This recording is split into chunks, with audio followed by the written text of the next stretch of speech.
En este cuarto video lo que vamos a ver son las estructuras condicionales para y mientras. Así como utilizamos en el video anterior la estructura if o si y si no, para algunas cuestiones particulares, existen también estructuras repetitivas o iterativas que pueden llamarse for, do while, repeat o perform. Las estructuras algorítmicas que permiten realizar operaciones de repetición hasta que se cumpla una cierta condición son estas estructuras que acabamos de nombrar recientemente. La repetición de una cantidad finita de veces determinada de antemano, que puede ser al diseñar el programa, o puede realizarse esa ejecución finita de veces en tiempo de ejecución propiamente dicho. Por ejemplo, puede ser necesario crear un algoritmo similar al de los cajeros automáticos o al del home banking, que cuando nosotros ingresamos una clave errónea, tenemos un cierto número de posibilidades o intentos y al ingresarlo de forma incorrecta, luego de cumplir esa cantidad de intentos, el sistema bloquea al usuario. O bien se puede procesar, por ejemplo, un grupo de datos ingresados por teclado o leídos desde un archivo hasta que no se encuentren más datos. Estos son ejemplos cotidianos a los cuales nos encontramos. Tal vez en ese momento no estamos pensando que existe una estructura repetitiva, pero a partir de ahora nos vamos a ir dando cuenta que estas estructuras repetitivas que forman un bucle, porque se determina un número de veces que se debe ejecutar esa secuencia de instrucciones, o también eso se llama iteraciones. Es la ejecución de cada una de esas repeticiones. Para que esos bucles no lleguen a ser infinitos, o sea, que no duren para siempre, se ponen las condiciones para ejecutar la finalización del mismo algoritmo. Por ejemplo, si nosotros quisiéramos sumar una lista de números que se ingresa desde teclado, por ejemplo, las edades de los alumnos de una clase, el algoritmo debería ingresar un valor. Ese valor, sumarlo a una variable que nosotros vamos a tener guardada que se llame suma y que va a contener las sucesivas sumas parciales. En otro video vamos a ver de qué se trata este nombre variable. Como dijimos anteriormente, a los algoritmos le colocamos un nombre que está referido al tema de lo que va a realizar, de la solución que va a encontrar. En este caso, el algoritmo suma tiene un inicio y un fin. En el cuerpo o en el medio de los pasos, lo que vamos a hacer es declarar esta variable suma, a la cual vamos a inicializar en 0 para identificar que esa variable va a contener números. Lee el número con esta forma tradicional que utilizamos con la palabra leer. Luego utilizamos la variable suma y le acumulamos o le sumamos el número que fue ingresado. En el siguiente renglón, vuelve a leer el número, vuelve a acumular a suma el siguiente número y así sucesivamente hasta que termine. El bucle en este caso está formado por las instrucciones leer número, suma igual suma más número. Y la cantidad de iteraciones va a estar relacionada con el número de alumnos que se procesen en esa ejecución. Entonces acá hay dos cuestiones importantes que tenemos que tener en cuenta. ¿Qué es lo que contiene el bucle y cuántas veces se tiene que repetir? Yo a esto le tengo que dar un fin de alguna forma. Para eso, las estructuras repetitivas se diferencian en la forma en la que se produce la condición de fin de bucle y de cómo tiene que utilizarse aquella más apropiada al problema particular de que se trate. Tenemos una estructura que es for o para, y en este caso, en este ejemplo, necesitamos crear un programa que muestre en pantalla los números pares entre 1 y 99. Sería muy fácil, ya sabiendo nosotros de antemano cuáles son los números pares, hacer un inicio, hacer un fin y escribir número por número cuáles son los pares, como en el primer ejemplo, donde dice escribir 2, escribir 4 y así sucesivamente hasta escribir 98.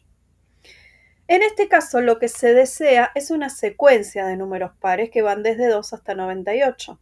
Nosotros podemos simplificar esto a través de una expresión como puede ser 2 por k, sabiendo que k va a ser un número entero que varía entre 1 y 98 dividido 2, o sea, 49. Cuando se conoce exactamente esa cantidad de veces que es necesario repetir la instrucción, la estructura más apropiada es esta de la cual estamos hablando, que es la estructura para o for. En este caso, entonces, nosotros podríamos resumir esa cantidad de renglones de escribir 2, escribir 4, escribir 6 y así sucesivamente, lo podríamos resumir escribiendo, como en el ejemplo que figura debajo del lado izquierdo, inicio, fin y en el cuerpo del algoritmo o del pseudocódigo, escribir. Para acá, desde 1 hasta 49, escribir quiere decir que voy a mostrar el mensaje por pantalla, k por 2. ¿Qué es lo que se ejecutaría acá? En el primer momento, k va a valer 1, porque por defecto comienza desde 1 hasta el número que yo le indique. Por defecto también se entiende que se incrementa 1 a 1, a menos que coloquemos algo diferente. Por lo tanto, si en el primer caso k vale 1, cuando llegue al mensaje escribir k por 2, el resultado en pantalla va a ser el número 2. Así sucesivamente, la siguiente vez va a valer 2, por lo tanto, escribir va a ser 2 por 2 igual a 4. El 4 es el mensaje que mostraría en pantalla. Y así hasta llegar al 49, ya que 49 por 2 nos daría 98, que sería el último número par que necesitamos encontrar. La estructura para o for, en forma general, se escribe de esta forma. Se escribe para el nombre de la variable desde un valor inicial hasta un valor final. Y en el caso que nosotros querramos poner un incremento en particular, colocamos la palabra incremento y el número que queremos incrementar. Si nosotros queremos que se incremente de 1 a 1, no hace falta la palabra incremento. Por lo tanto, acá tenemos otra opción que podemos poner para i desde 2 hasta 98, haciendo un incremento de 2 a 2. No haría falta hacer una cuenta matemática, sino directamente de 2 en 2 se calcularían los números pares para mostrar en pantalla. Por otro lado, contamos también con la estructura mientras o la estructura hasta, while o repeat. En algunos casos no se conoce de antemano cuál es la cantidad de veces que va a ser necesario repetir el conjunto de instrucciones para solucionar ese problema. Entonces es conveniente que esas instrucciones repetidas se hagan hasta que se alcance cierta condición, o sea, la condición de parada o la condición de fin. En este caso, se emplean estructuras repetitivas más generales que el para y se pueden trabajar con el mientras, que sería el while, o con el hasta, que sería el repeat. En este ejemplo, lo que queremos lograr es un programa que calcule el precio de una llamada, que lo informe por pantalla, y sabiendo que cuando se ingresa los minutos, que los ingresa el operador, sabemos que el precio por minuto es de 0,23 centavos. Esta operación se tiene que repetir hasta que el operador ingrese que la cantidad de minutos sea 0 o menor que 0. Mientras esa cantidad sea mayor a 0, el programa se va a ejecutar. Entonces no sabemos cuál va a ser la cantidad de veces que se va a ejecutar, pero sí sabemos cuándo se tiene que detener. Tenemos dos ejemplos. En el primero se leen los minutos y se utiliza la estructura hacer hasta.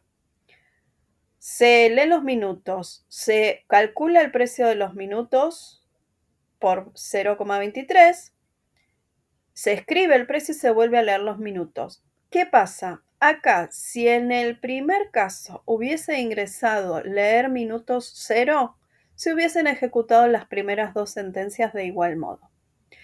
En cambio, en el segundo ejemplo, que es el que está en el centro de la pantalla, utilizamos el mientras. Y acá tenemos una forma diferente de resolver lo mismo, pero más óptima. Tenemos un inicio y un fin. Leer minutos, ingresa el valor de los minutos. Y ahí ya de antemano le especifico, mientras minutos sea mayor a 0, ejecuta las sentencias. Si no, no lo hagas. Salí de ese espacio y se finaliza. Mientras minutos sea mayor a 0, se calcula el valor del precio, se escribe el precio, se vuelve a leer el segundo minuto y ese fin mientras lo que hace es recircular el bucle. El bucle va a recircular hasta que minutos sea menor o igual a 0.